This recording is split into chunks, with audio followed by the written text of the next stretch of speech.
할렐루야, 하나님의 말씀이 우리의 삶에 풍성한 열매로 나타나시기를 축복합니다. 찬송가 86장 찬양 드리겠습니다.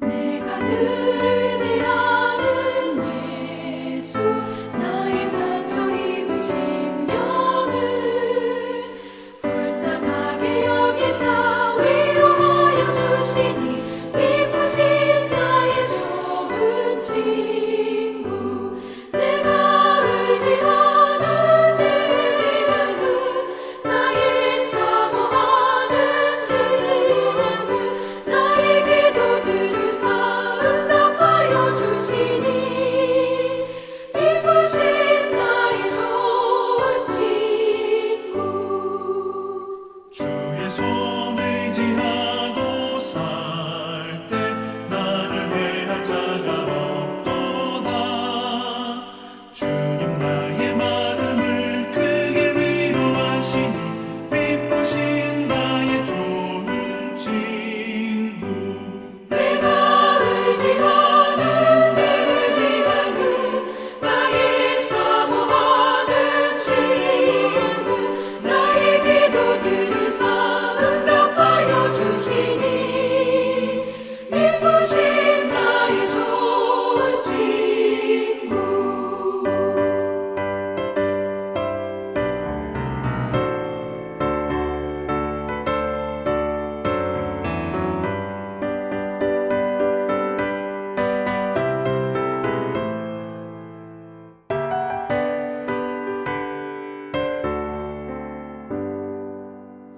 내가 요단강 건너가며 마음이 두려워서 떨 때도 주가 인도하시니 어찌 두려워하랴 기쁘신 나의 좋은 친구 내가 의지하는 내 의지하수 나의 사모하는 친구 나의 기도 들으사 응답하여 주시니 기쁘신 나의 좋은 친구 이곳 천국에 올라가서 모든 성도들과 다 함께 우리들을 구하신 주를 찬양하리라 기쁘신 나의 좋은 친구 내가 의지하는 내 의지하수 나의 사모하는 친구 나의 기도 들으사 응답하여 주시니 기쁘신 나의 좋은 친구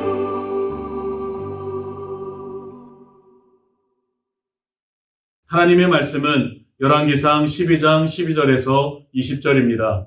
3일 만에 여로보암과 모든 백성이 르호보암에게 나와왔으니 이는 왕이 명령하여 이르기를 3일 만에 내게로 다시 오라 하였습니다. 왕이 포악한 말로 백성에게 대답할세 노인의 자문을 버리고 어린 사람들의 자문을 따라 그들에게 말하여 이르되 내 아버지는 너희의 멍에를 무겁게 하였으나 나는 너희의 멍에를 더욱 무겁게 할지라 내 아버지는 채찍으로 너희를 징계하였으나 나는 전갈 채찍으로 너희를 징치하리라 하니라.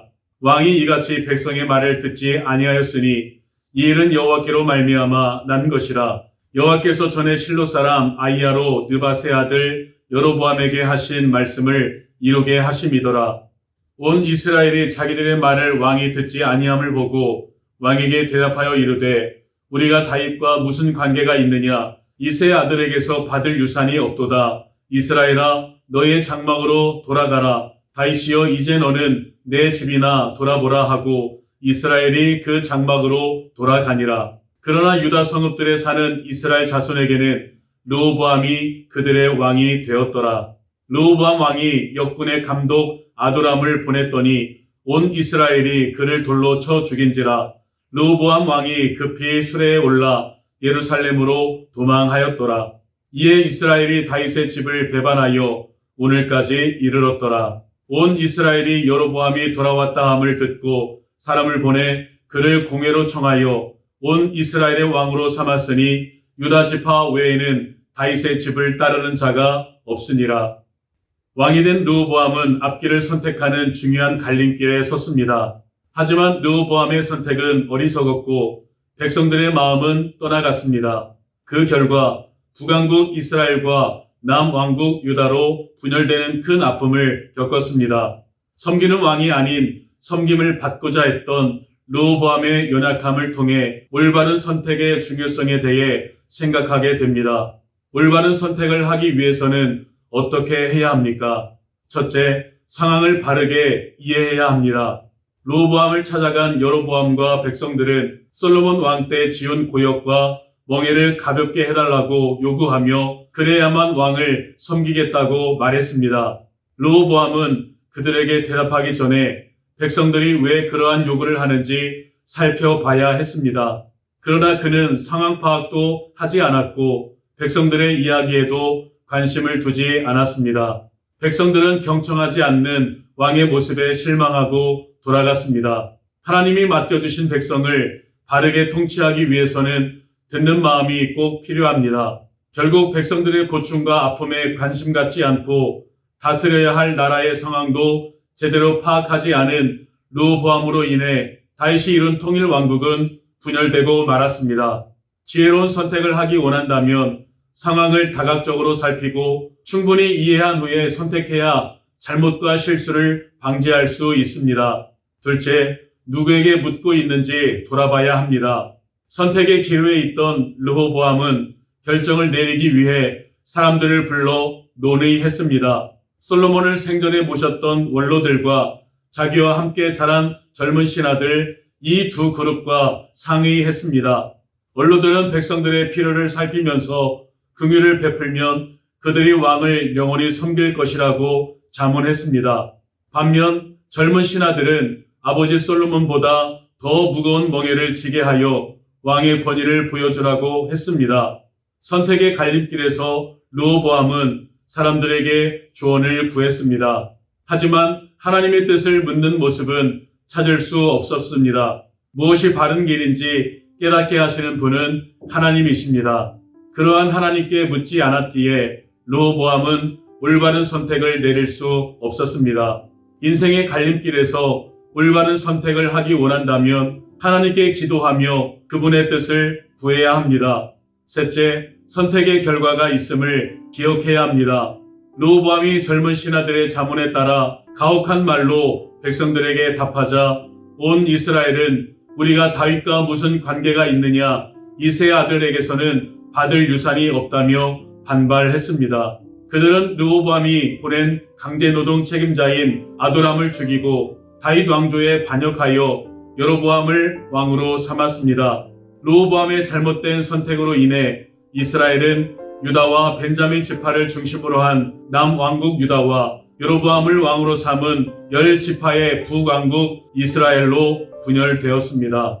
선택에는 결과가 따릅니다. 좋은 결과를 원한다면 올바른 선택을 해야 합니다.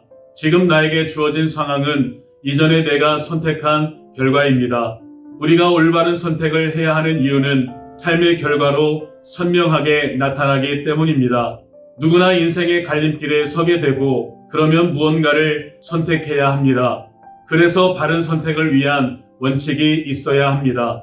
내가 처한 상황을 바르게 이해하고 하나님 앞에 나아가 지혜를 구하며 그 선택의 결과를 인정하고 받아들여야 합니다.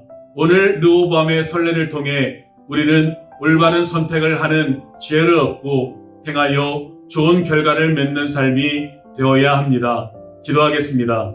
주님, 나의 하나님이 되어주시고 나의 인생의 주관자가 되어주셔서 나의 인생의 삶을 계획하여 주시니 감사를 올려드립니다. 오늘 말씀에 나오는 르호보암의 모습이 우리의 모습일 때가 있음을 고백합니다. 특히 문제를 만났을 때에 우리는 하나님을 찾기보다 나의 지혜, 경험을 따라 결정하고 하나님을 찾기보다 다른 사람을 찾을 때가 있었음을 고백하며 회개합니다. 문제를 해결하기 위하여 무엇인가 결정하여 올바른 선택을 해야 될 때에 하나님이 아닌 사람의 지혜를 구하지 아니하고 하나님께 나아가 엎드려 간절히 사모함으로 기도하며 하나님의 뜻을 구하고 찾고 두드림으로 얻게 하시고 찾아내게 하시고 열리도록 역사하시는 완전하신 하나님만을 의지하여 하나님의 인도하심과 하나님의 지혜로 승리하는 삶이 되게 하옵소서. 섬김을 받으려는 어리석은 자의 삶이 아니라 섬기려고 하여 주님을 닮아가는 신실한 하나님의 사람으로 살게 하옵소서. 예수 그리스도 이름으로 기도드립니다. 아멘.